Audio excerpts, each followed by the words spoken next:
கன்னத்தில் முத்தமிட்டால் ரொம்ப நாள் இந்த படம் முழுசாக பார்க்கணுன்னு எனக்கு ஆசைங்க. இப்போ தான் ரீசெண்டாக பார்த்து முடித்தேன் ஃபுல்லாக. அப்பப்போ ஒரு சீன் 2 சீன்லாம் பார்த்துருக்கேன். பட் ஃபுல்லாக பார்த்தா நல்லா இருந்துச்சு. அதில் ஒரு சீனில் வந்து ஹீரோ வந்து ஒரு குழந்தையை தத்தெடுக்க முயற்சி பண்ணுவார். ஆனால் நீங்கள் தனியாக இருக்க ஆண், ஆனாலும் உங்களுக்கு நாங்கள் குழந்தையை தரமாட்டோம் அப்படின்னு சொல்லிடுவாங்க. அதுக்கப்புறம் ஹீரோயினை கல்யாணம் பண்ணிட்டு வந்து குழந்தையை தத்தெடுத்துப்பார். ஸோ இதுதான். அப்போ இந்த சீன் எங்கள் வீட்டில் ஓடிட்டு இருக்கப்போ சொன்னாங்க, ஆமாம், ஒரு பெண் பார்த்துக்கிற அளவுக்கு ஒரு குழந்தைய யாரும் பார்த்துக்க முடியாது அப்படின்னு. அதனால் 100% உண்மை தான். சில நேரங்களில் ஆண்கள் வந்து பார்த்துக்கிட்டாலுமே கூட மெஜாரிட்டி ஒரு அம்மா வந்து அந்த குழந்தைய பார்த்துக்கிற அளவுக்கு, ஒரு பெண் பார்த்துக்கிற அளவுக்கு நம்ம பார்த்துக்குமான்னு கேட்டால் ஒரு கொஸ்டின் மார்க் தான். ஈவன் ஒரு கிண்டர் கார்டன் ஸ்கூலுக்கு ரீசெண்டாக போயிருந்தேங்க. ஒரு 2 ஹவர்ஸ் போல் அங்கே ஸ்பெண்ட் பண்ணேன். என்னை மீறி எனக்குள்ளே ஒரு பெரிய டென்ஷன் வந்து தலைவலி வந்து படுத்துட்டேன் நான் அமைதியாக ஒரு 1 ஹவர்.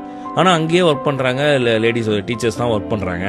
அவங்களுக்கு இருக்கிற அந்த பொறுமையும் பொறுப்பும் கண்டிப்பாக நமக்கு ஆண்களுக்கு இருக்குமான்னு கேட்டால் பல இடங்கள்ல இல்லைங்கிறது தான் கசப்பான உண்மை. அந்த பொறுமையும் பொறுப்பும் எப்பயுமே பெண்மைக்கும் தாய்மைக்கும் உரிய ஒன்று. அதுக்கு பெரிய நன்றியும்